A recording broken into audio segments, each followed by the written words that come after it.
Welcome to Monaco, one of the most historic races in this season's calendar. The Monte Carlo street circuit provides both excitement and drama due to the close proximity of the barriers. There aren't many opportunities for overtaking here, so determining a good car setup is absolutely paramount.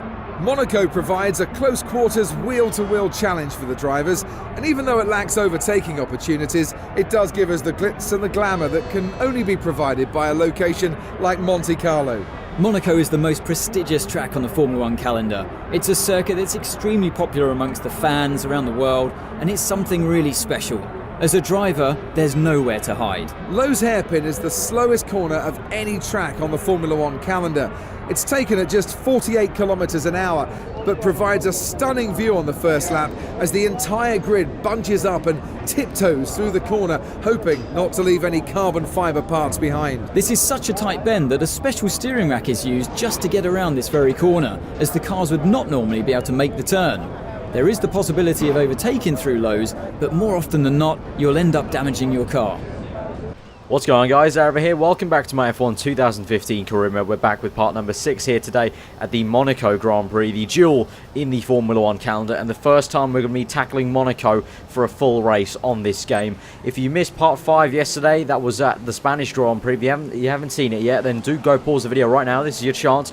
Pause the video now, click my name below the video, and you go check that out at Spain. A cracking race that was, and I hope we can have another one here at Monaco. The races just keep on getting better and better as we go on. You know, number 5, yesterday's one, was the best one so far, I think.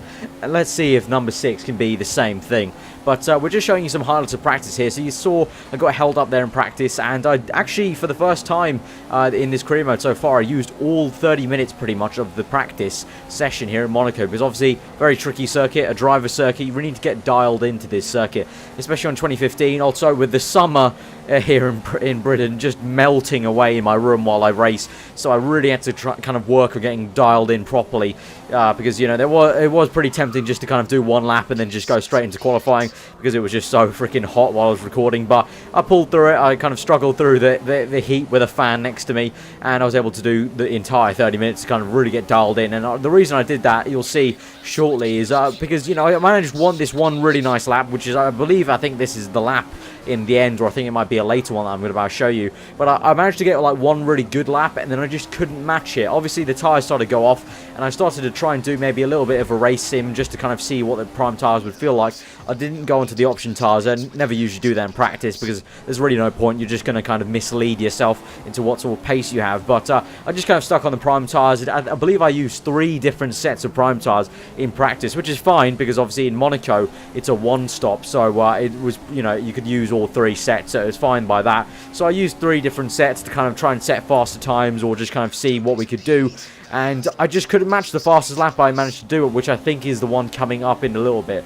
But yeah, you know, P9 right now, I definitely think the next lap is going to be the fastest one that we do in the entire practice session. But I just couldn't match it then. Like, I kept on locking up, kept on going a little bit wide. The oversteer was a little bit more here in Monaco. Obviously, being a street circuit, you might expect that to happen, but it was a little bit harder to kind of manage. And there you go, that is the fastest lap of practice right there, and that's our fastest lap of the entire session, you'll see, because we just can't match it in these other laps, just going woefully much slower than we can. We nearly get close to it on the final kind of little run in practice, but just yeah, very odd practice. You know, went fast for one lap. You know, I thought, okay, I have the setup down, I have the feeling down for Monaco, and then I just couldn't match it at all. And then here we have a little spin there on the inside wall, but obviously that's what practice is for. Obviously that hopefully doesn't happen to us in the race. So that's the end of practice. Let's get into qualifying. Obviously very crucial here at Monaco.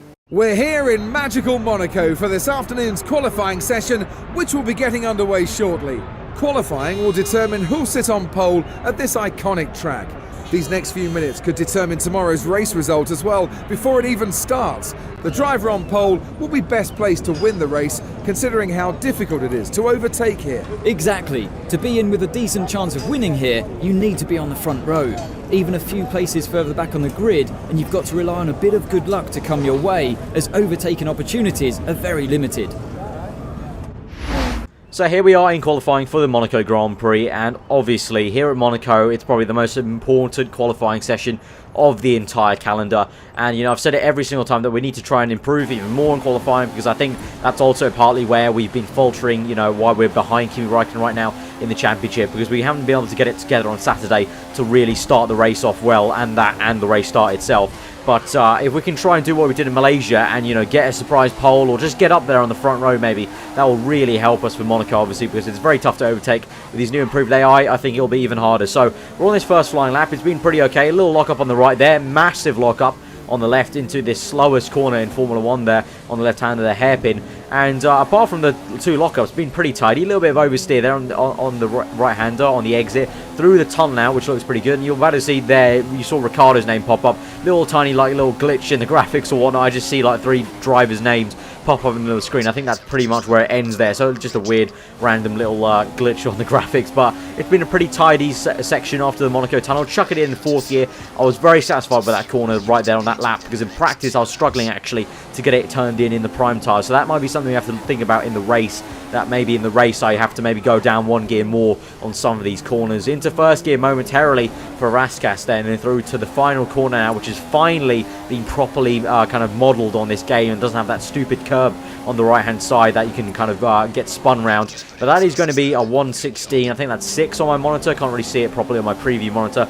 But that's not the fastest lap I did, because you'll see right now we chuck it in again in the same place to back on the right hander in 4th gear. Right now you can see we're in the top left. We are on pole position right now, but we're going even faster, and we might need to, because we don't know if anyone else is going to set a fast lap time. It's our 2nd lap of the entire qualifying session, and you know, AI might still set a lap time, so we'll have to see what it's going to be. We're barreling down towards the line. What is it going to be? It's going to be a 1:15.98. That is absolutely awesome, and that is pole position for Sebastian Vettel at Monaco.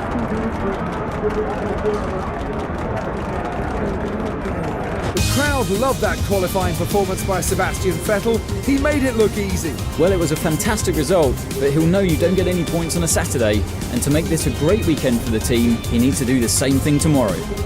Welcome to one of the most iconic race circuits on the Formula 1 calendar. It's Monaco, the playground of the rich and famous. An exceptional lap time yesterday saw Sebastian Vettel take pole. Can anyone touch him this weekend, or will it be a one-sided contest? He has clean air in front of him, so we'll be hoping he can create a gap over the first few laps. If the cars in 2nd and 3rd can keep close until the first round of pit stops, then they may be able to take advantage on the undercut. It was a good performance from Sebastian Vettel in the last race, his highest finish of the season. Is this a sign of an upturn in form for the German? Well, I hope so. He's struggled to adapt since the change of the regulations and has been very open about the car not suiting his driving style. But like all the great drivers though, he needs to learn how to adapt and maximise the potential from the car.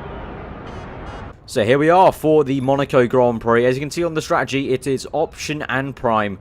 But here we are on pole position for the Monaco Grand Prix. This is our best chance, guys, to get our first win of the F1 2015 career mode. We go to 5 red lights, and we are off, having to wait a little while, and it looks like we've got an okay start. Bottas, though, has got a great start on the left-hand side. Rosberg comes to my right. I managed to still go down the inside of both of them, just about missed the wall then. We've regained 1st place there as we lost it momentarily, but we have got the lead then. For the first time in this career mode, we've not lost positions on the start into the 1st corner. That is awesome. We're in 1st place through Casino Square, and that is great to see. Rosberg tucks in 2nd place, Bottas in 3rd. We're going to have to look at a replay there just to check out what went on and how we regained 1st place there. So we got an okay start, but we actually got sandwiched there. We're actually 3rd momentarily, but then it was Rosberg who just refused to kind of give up the position, and he just cut the corner an absolute treat. Bottas went horribly wide, and that allowed me to just swoop down the kind of inside of both of them in the middle and regain that 1st place that I lost momentarily through Casino Square there.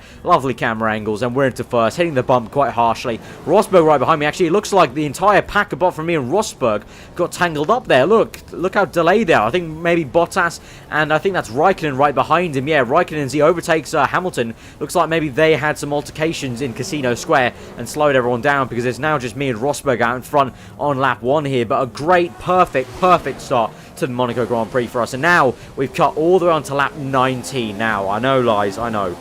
19 laps to cut out of a race. That's pretty big. but trust me, literally nothing happened. And that's probably not a good thing for you guys, but it's a brilliant thing for me. It was absolutely great. We had no issues for the first 19 laps. It was brilliant, absolutely brilliant.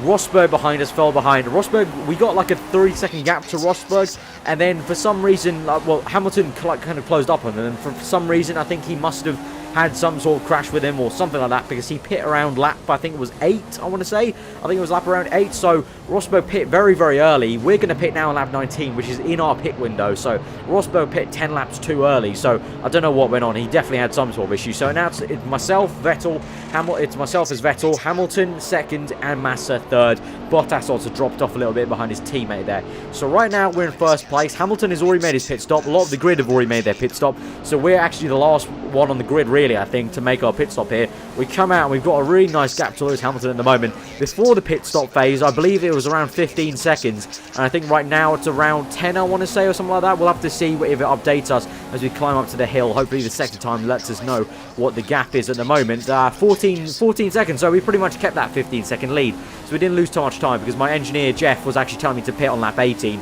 We want 1 lap longer, so no qualms here on lap 20, and we cut all the way. Trust me, guys, if you're thinking there was any sort of action that I cut out, there really was nothing, which is great for me, really. I mean, maybe not for you guys, but amazing for me. Controlled the race there for the first 20 laps, but now on lap 29, I say uphill now, because you can see Hamilton is in our mirrors. He's closing up on us. He's about 2 seconds behind us. Yeah, 1.3 there, so pretty much 1 nearly, so nearly in DRS range. So Hamilton is closing up on us rapidly. 10 laps since we made that pit stop, he's been closing up on us. These prime tyres, just like practice, have not been working well. You can see there I went horribly wide into left-hander, missed the apex, a complete treat, and Hamilton has just been banging in like consistent 117.8. I have done a 117.6, but for now I've been doing consistent like 118.3. So Hamilton has been catching me very rapidly indeed. So here on to lap 32. We've got 7 laps left of this Grand Prix, 7 laps to defend first place. You can see a lot of oversteer now as the tyres starting to go off, and I'm feeling the worn tyres right now in Monaco.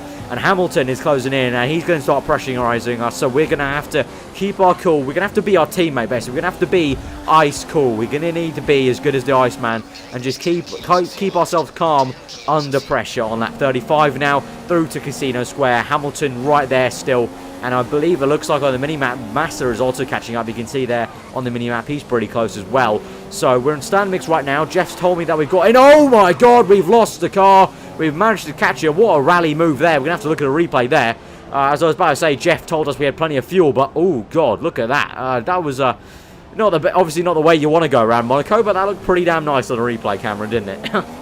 So, that is not the way you want to go around Monaco, and because of that, Hamilton's closed up right on us in the tunnel right now, and he's right up our shaft, right in the gearbox right now. It looks like Massa's also closed up, and look at that, back markers as well. So this is harking back to maybe what Vettel experienced in 2011, if you remember. It was Vettel, Alonso, and Button in 2011, overtaking back markers. We're going to do the same. We go down the inside of Grosjean. That was so close to the barrier. Nasa goes slow. Can we go down the inside of him? We have to cut the corner a little bit. Nasa needs to get out of the way. I've lost the rear car. We've hit the wall.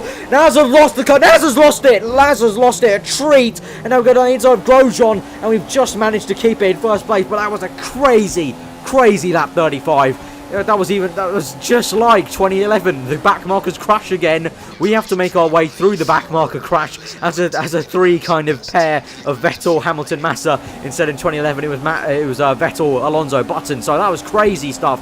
Well, lap 36, we're still in first place now, thankfully. Hamilton's right behind us, Massa's still behind us, but thankfully we didn't break any of our front wing in that altercation. I was very surprised that we didn't, because we hit the wall slightly on the left-hand side, but the damage is not amazing on this game, I must say, so that's pretty much why. So on to lap 37 we go, and right now we're in the driving seat. As you can see, we're on lean mix in that last sector. That's because I've been putting it in lean to make sure I get a good run out the final corner, so Hamilton can't even overtake me with DRS.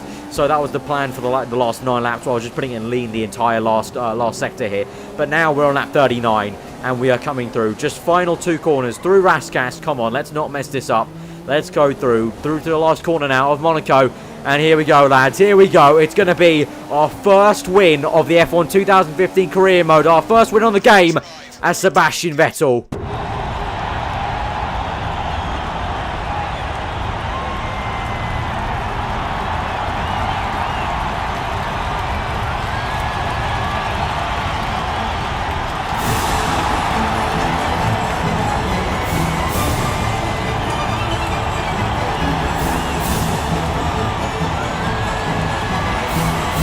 was a brilliant result for Ferrari today. They'll have answered a few critics with that performance. It really was a great performance, and one that I think will be remembered for a long time to come. That's it for today's Grand Prix, and from Ant and I, it's goodbye, and see you again next time.